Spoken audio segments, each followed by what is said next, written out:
Now, this particular topic is a little bit negative and I don't want to harp on it too much, but I have to make a video so that everybody understands what the real problem is. What's the problem? We have to first identify what the problem is so that when I present a solution, they don't know what they're applying a solution to, right? You can't apply a solution to an unidentified problem. So like I said, I don't want to harp on this too much. This is for the homestead series, the buy a home series. I'm going to teach you eventually how to buy a home with no money down. And with no money down is it sounds gimmicky, but it's really not. I do it all the time. Now, what I'm doing is I'm building capital. I don't own a home, but I'm building capital by buying and selling homes. You can build capital like that. Eventually I'm going to tell you all about that. But first, let's take a look at the problem here. The racial gap has hit an all-time high while Barack Obama has been president. The median net worth of white households is now 20 times that of black households. Now, look at this, black people. In the 60s, before desegregation, the wealth gap had gotten all the way down to 4 times. Now we're up to 20. You all are voting Democrat. You're voting to keep welfare. All the politicians now make it seem like welfare is an issue for black people when black people aren't even close to being even a majority of welfare. In fact, they're not even, I believe they're in 3rd place as far as people on welfare. Of course, 1st place is owned by whites. Some argue that the gap is a current manifestation of a historical problem, which is a lie. Others say blacks are to blame, which is also a lie. While I can't eliminate the lingering effects of slavery and Jim Crow or change stereotypes, I can highlight one area where blacks may be inadvertently contributing to the racial gap. When most black people buy homes, we hurt ourselves economically. Homeownership has been an important vehicle in creating a solid white middle class. Let me repeat that. Homeownership has been an important vehicle in creating a solid white middle class, but it has not done the same for most black homeowners because blacks and whites buy homes in very different neighborhoods. Research shows that homes in the majority black neighborhoods do not appreciate as much as homes in overwhelmingly white neighborhoods. This appreciation gap begins whenever a neighborhood is more than 10% black. And it increases right along with the percentage of black homeowners. Yet most blacks decide to live in minority neighborhoods, while most whites live in overwhelmingly white neighborhoods. Now, I don't want you to get confused. This research is trying to identify a problem, but I can present a solution to even the way this research is being conducted. If you think this is class and not race, you're wrong. And a 2001 Brookings Institute study showed that wealthy minority neighborhoods had less home value per dollar of income than wealthy white neighborhoods. The same study concluded that poor white neighborhoods had more home value per income than poor minority neighborhoods. The Brookings study was based on a comparison of home values to homeowner incomes in the nation's 100 largest metropolitan areas, and it found that even when homeowners had similar incomes, black-owned homes were valued at 18% less than white-owned homes. The 100 metropolitan areas were homes to 58% of all whites and 63% of all blacks in the country. Those conclusions are supported by a large body of research. Put simply, the market penalizes integration. The higher the percentage of black in the neighborhood, the less homes is worth, even when research control for age, social class, household structure, and geography. Now, the conscious black people are going to tell you that this is nothing but racism. And before everybody goes crazy and say that I'm using racism willy-nilly. No, this is the true definition of racism. The true definition of racism in the United States means that white is right. So white people buying a home means you've done something good, right? Black person buying a home means you've done something bad. So if you have an all black neighborhood or a black Latino neighborhood or a black Latino Asian neighborhood, bad. All white, good. Half white, bad. Now, I'm not going to get into the conspiracy of that, and I'm not going to get into the conscious thing. I am Capricorn. I'm going to tell you how to buy a home eventually with no money down. We're getting there, right? When blacks buy homes in majority minority neighborhood, we increase the racial wealth gap. Whites who want to experience racial diversity at home also pay dearly, right? I just said that. Of course, home ownership has significant benefits, even it is not a great financial investment. Let me repeat that. Remember in the first video I said, people are going to tell you that you need to do a cost comparison between home ownership versus rent. And they're going to tell you to look at the numbers. They're going to put you in the weeds, as they say in golf, right? You're in the weeds, meaning you're in the nitty gritty. You're not on the green where everything is nice, fresh, and ready to go, and you're in play. You're being taken out of play. When you do the cost comparison between rent and home ownership, you are lost. They're losing you immediately, and that's on purpose. Let me repeat. Of course, home ownership has significant benefits, even if it is not a great financial investment.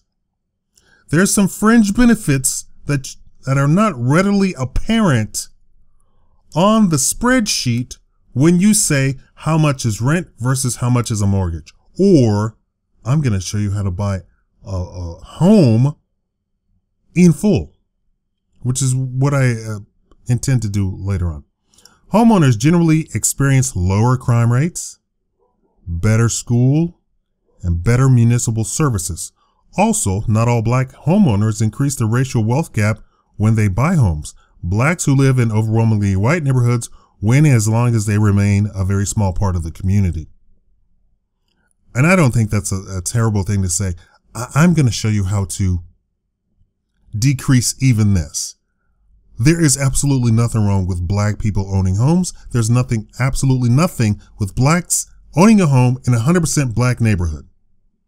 And I'm going to tell you stories of wealthy black people owning homes in a 100% black neighborhood and what was done to them. The recent crash and subsequent rebounding of the market, fiscal cliff jitters notwithstanding, show how meaningful this is. White median net worth is down by only 16%, while black median net worth is down by 50%. I say in my other research, 60%. Black wealth under Obama is down by 60%. That's Obama. Now, these numbers do not lie. I'm telling brothers and sisters, stop cheering this guy on. You are cheering for somebody who is leading you to slaughter. You are being killed day by day. Black middle class is disappearing. I mean, by the thousands. Thousands.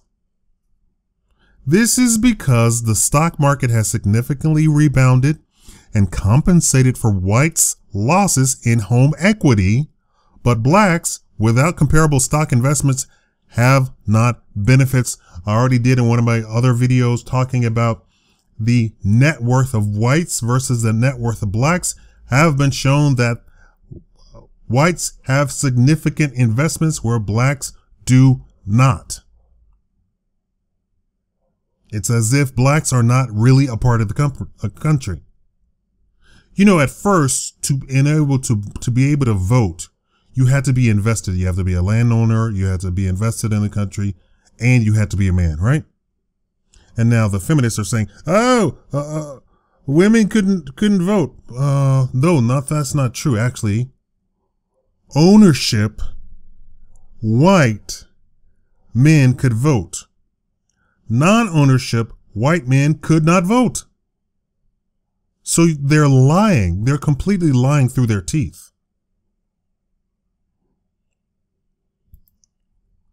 White middle-class families are more than twice as likely to own stock as black middle-class families. Why?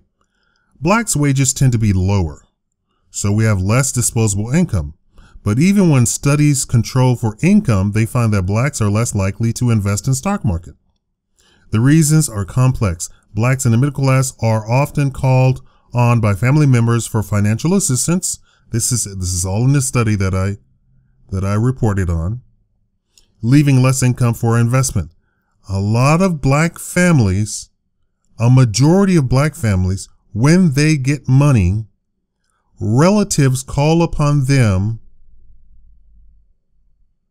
to give them money or loan them money or pay their bills. I'm going to show you in this series how to get around that, how to get over that, how to succeed, how that person who you're giving money to can succeed too. Everybody's going to benefit. Everybody in the black community is going to benefit. Just stay with me.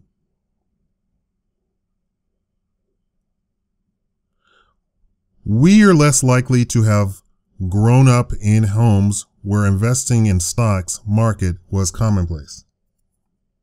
And it can't help that the securities industry is overwhelmingly white.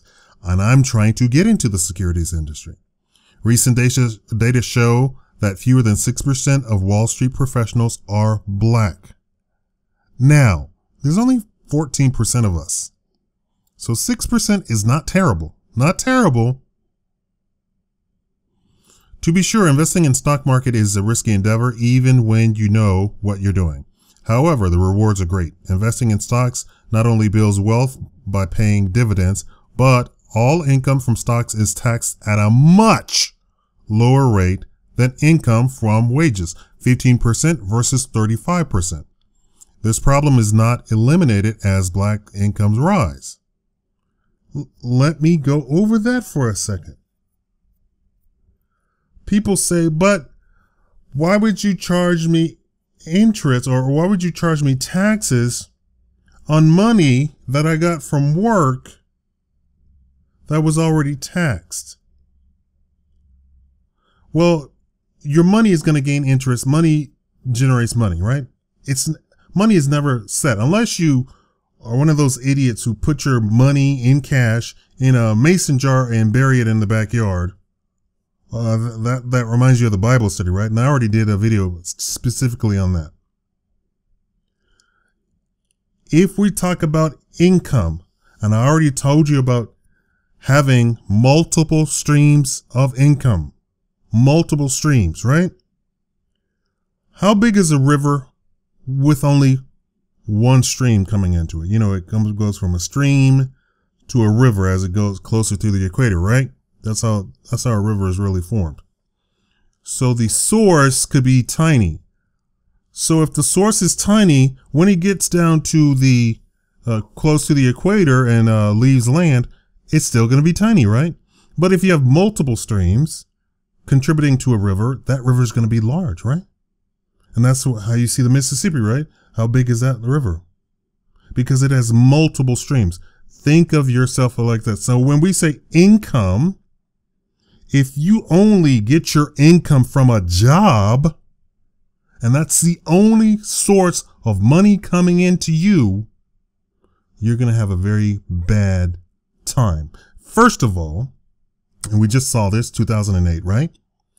First of all, if you get fired, that completely shuts off the only source of income that you have. That's your only stream. However, if you invest in the stock market and you buy stocks that pay dividends, these are dividends. So every quarter or a quarter, half a year or yearly, they're going to pay you money just because you bought stocks in that company. So if you have dividends coming in, depending on how big the dividend is, having a job might not even mean that much to you then, right? Because you have another stream. And because it's considered income, because it's taxed as income, or it's not taxed as income, because it's considered some sort of source of money coming into you, it's taxed at 15% versus 35% that you have to pay when you work for somebody else, right? And this is how a lot of CEOs get around it. They have a lot of stock options, and those stock options pay them dividends. And so they're compensated millions of dollars, and they're taxed at 15%. Instead of 35%, they don't have it as a salary. And they'll have a salary of $1 to say that they actually work for a company. So their income is taxed at 35%, but it's only $1, right? You understand? You see how they do it? They get paid $1 for their salary, but they have all these other stock options. And that's how they make millions and millions of dollars.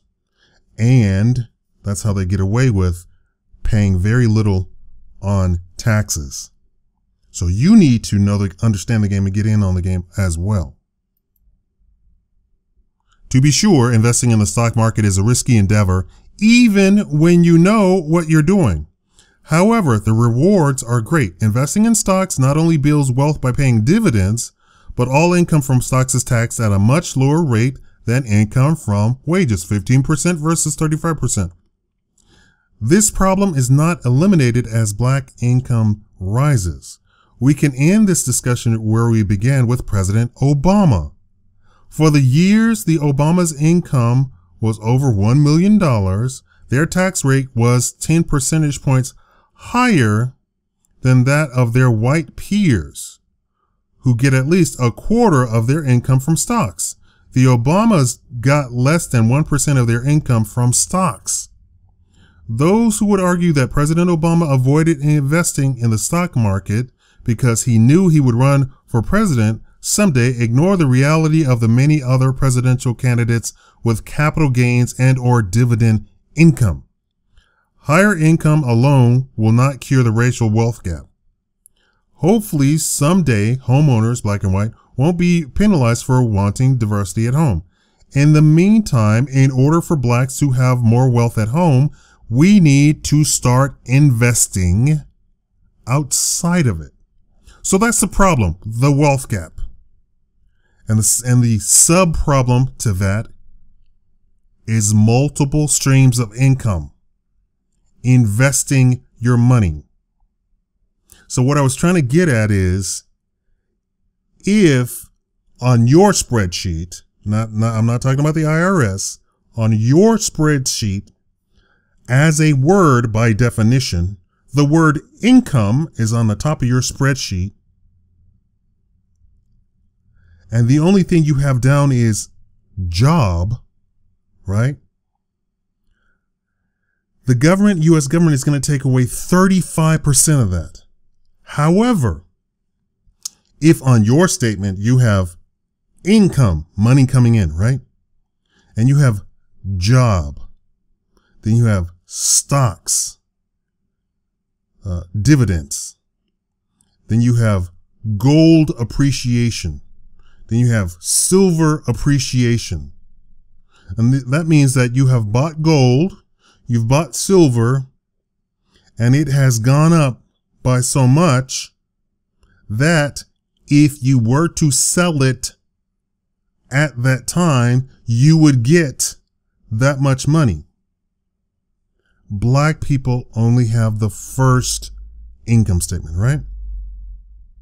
White people have the second income statement. And when we talk about taxes, then 100% of black people's incomes is taxed at 35%. On a white balance sheet, then a white person's balance sheet, they have income, and I'm not talking about all white people. All white people aren't savvy, aren't smart, aren't financially wise, and you know, so forth and so on. But I'm in my example, I'm talking about the quintessential white person, the investor white person. So they have job, 35% tax. Then they have dividends, 15% tax.